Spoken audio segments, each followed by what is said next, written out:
A long time ago in a galaxy far, far away, there was a series of games that sadly never made it to the store shelves. And a lot of them.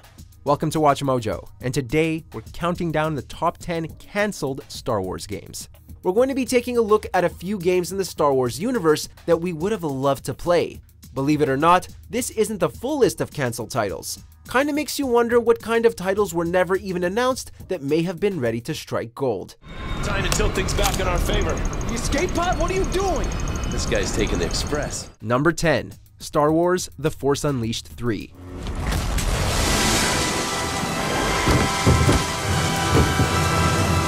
The Force Unleashed series gave us strong action gameplay while letting players decide between the Jedi and the Sith. Now you can have your revenge and fulfill your destiny. After 2 solid entries in the franchise, LucasArts had actually started pursuing a third title. The team behind the game described it as a team-up between Starkiller and Darth Vader, which featured a co-op mode as well. This was also proposed as the finale to the Starkiller story arc and would have taken a more open-world approach to the series. Actors and developers had begun planning the game, but it faced delays due to The Force Awakens. With Disney's shutdown of LucasArts in 2013, The Force Unleashed 3 was scrapped, along with our hopes for a satisfying ending to Starkiller. We're alive. Number 9. Star Wars Ewok Adventure.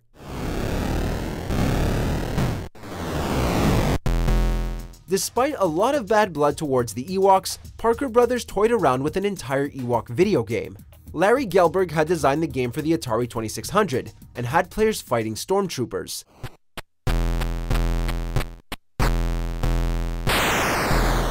Later levels would have you hijacking speeder bikes and AT-STs. Ewok Adventure was mostly based around glider combat, however, which is baffling considering their short appearance in Return of the Jedi. The game would also feature no music and was allegedly difficult to play.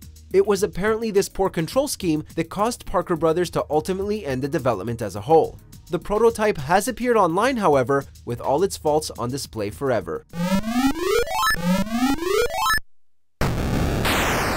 Number 8. Star Wars Imperial Commando. Grenade. Keys on the mark. Good one.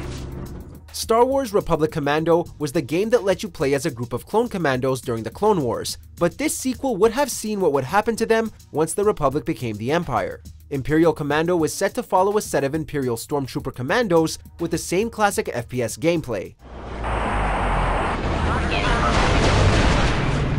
Concept art and a loose story were actually created before Republic Commando was even released. In the end, it was allegedly the disappointing sales figures of the first game that forced Imperial Commando to halt its development. Nevertheless, the rumors and additional info from LucasArts books has had fans discussing a sequel to this day.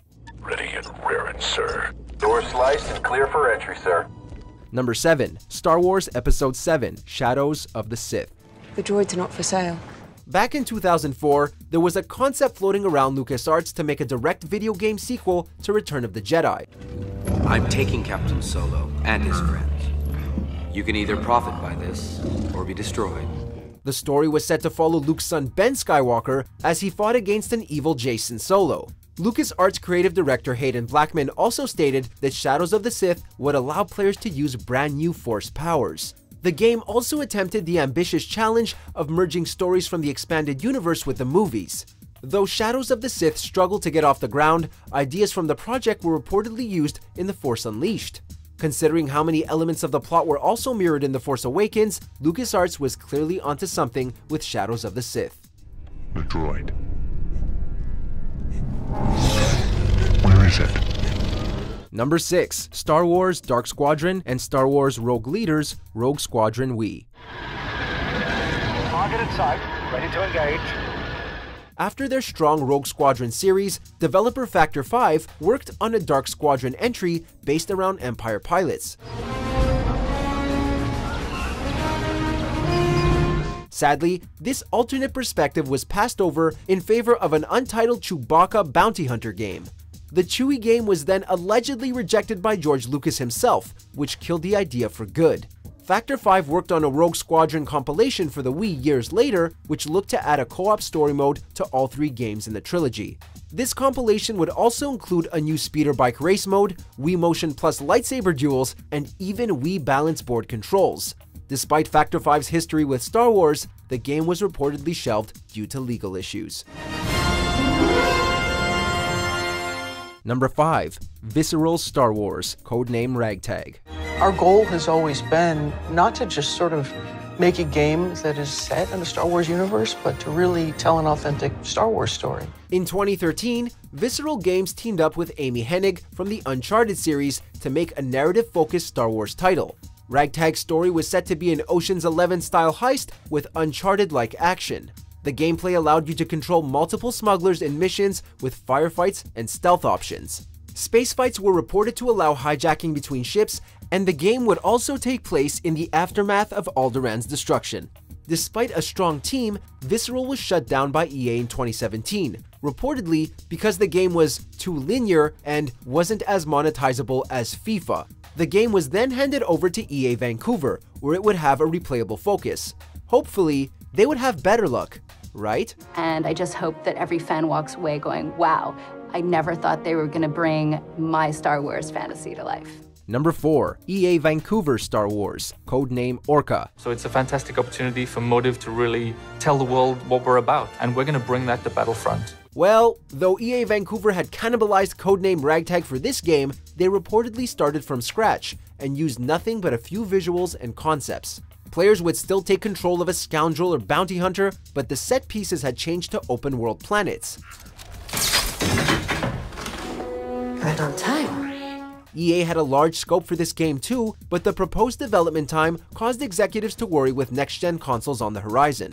Thus, codename Orca was officially cancelled as of 2019 in favor of a smaller Star Wars game in time for 2020. Let's go. Number 3. Star Wars Knights of the Old Republic 3.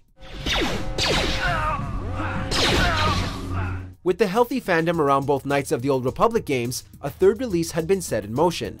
Old Republic 2 content designer John Stafford was already attached to the project too. The team had reportedly written story elements, quests, characters, and designed whole worlds to explore. Damn, another Dark Jedi! I'll try to hold him off. You get to the escape pods. Go! Some art for the game was later released in the Rogue Leader's book about LucasArts, which included a character named Narisha. Production was halted ahead of development due to rough times at LucasArts, and EA has allegedly turned down multiple pitches from BioWare to get it going again for reasons unspecified. While we still got the Old Republic MMO, there hasn't been any rumor towards a proper sequel. This fight is too much for us. We better stay back. All we do is get in the way. Number 2. Star Wars 1313.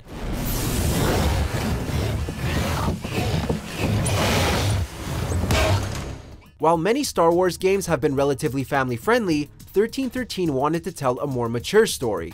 Gameplay would have followed a young Boba Fett through level 1313, an underground city on the planet Coruscant. Down? Yeah, down. The rings aren't on Coruscant, they're underneath it. Though it was supposed to feature an M rating, this was allegedly to be for narrative purposes rather than outright violence. Fighting was also supposedly set around weapons and manual abilities rather than Jedi powers. After its well-received E3 trailer, however, Disney bought LucasArts and essentially froze the game. Current Lucasfilm head Kathleen Kennedy suggested in 2015 that 1313 could still return in some form, but there haven't been any actual announcements since then to get our hopes up. Nice strategy, by the way. Before we continue, be sure to subscribe to our channel and ring the bell to get notified about our latest videos. You have the option to be notified for occasional videos or all of them. If you're on your phone, make sure to go into your settings and switch on notifications. Number 1. Star Wars Battlefront 3. Well done. For the sequel to 2005's Battlefront 2, not to be confused with EA's Battlefront game, Free Radical Design wanted to allow players to swap between soldier and vehicle combat seamlessly. The game would presumably give fans more of the trooper-based gunplay, though little else was revealed about Battlefront 3. Free Radical Steve Ellis claimed the game was mostly finished, but then marketing costs ended the production. This prompted a lot of statements from LucasArts workers that Free Radical had missed deadlines and outright lied about the status of the game. footage eventually leaked online, and there was briefly a playable download of Battlefront 3 on Reddit. As cool as it would have been to play, Battlefront 3 just faced too much internal turmoil to keep the franchise going. And we all know what happened with the Battlefront franchise next. Do you agree with our picks? Check out this other recent clip from WatchMojo, and be sure to subscribe and ring the bell to be notified about our latest videos.